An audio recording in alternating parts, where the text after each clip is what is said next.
भगवान श्री राम अपने भाई लक्ष्मण व पत्नी सीता के साथ 14 वर्षों के वनवास के आखिरी चरण में दंडकारण्य के वनों में पंचवटी नामक स्थल पर रह रहे थे, जो दक्षिण भारत में पड़ता है।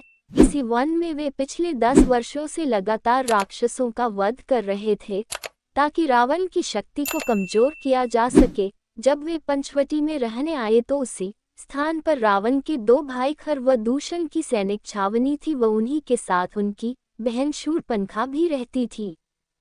यहीं पर लक्ष्मण ने शूरपणखा की नाक काट डाली थी। आज हम उसी घटना के बारे में जानेंगे।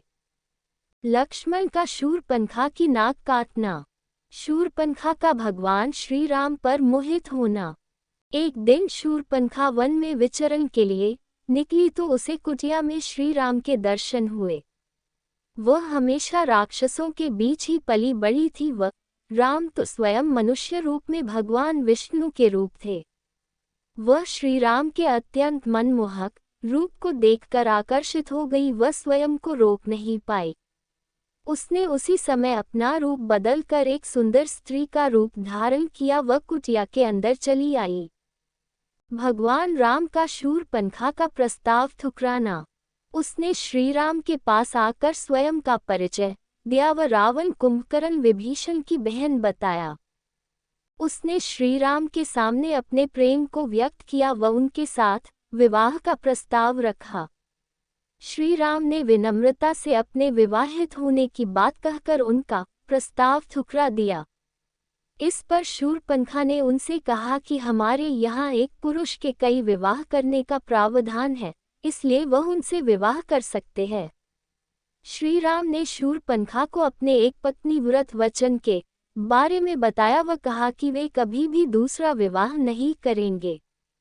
इस पर शूरपणखा नाराज हो गई व माता सीता को भला बुरा कहा। लक्ष्मण ने किया उपहास। जब शूरपणखा ने लक्ष्मण को देखा तो श्री राम से पूछा कि वे कौन हैं। श्री राम ने उन्हें अपना छोटा भाई बताया व उनके सामने विवाह का प्रस्ताव रखने को कहा। शूरपणखा लक्ष्मण को भी देखकर आसक्त हो गई व लक्ष्मण के सामने विवाह का प्रस्ताव रखने गई।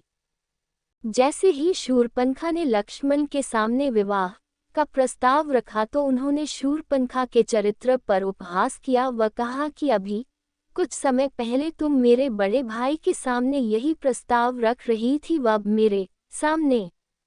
उन्होंने शूरपणखा के साथ विवाह करने से साफ मना कर दिया व उसे वहां से चले जाने को कहा। लक्ष्मण ने काट दी शूरपणखा की नाक। अपना यह अपमान देखकर शूरपणखा अत्यंत क्रोध में भर गई व अपने असली राक्षसी रूप में आ गई। उसने दोनों भाइयों के सामने माता सीता को जीवित खा जाने की चुनौती दी व माता सीता पर आक्रमण करने के लिए झपटी। अपनी भाभी पर हुए इस आक्रमण के प्रत्युत्तर में लक्ष्मण ने अपनी तलवार से शूरपणखा की नाक काट दी। इसके बाद शूरपणखा दोनों भाइयों से बदला लेने की चुनौती देकर वहां से चली गई। इसलिए लक्ष्मण ने शूरपणखा की नाक माता सीता के जीवन की रक्षा करने तथा उसे उसके दुस्साहस का उत्तर देने के लिए काटी थी। इसी के पश्चात माता सीता का हरण तथा रावण का वध हुआ था।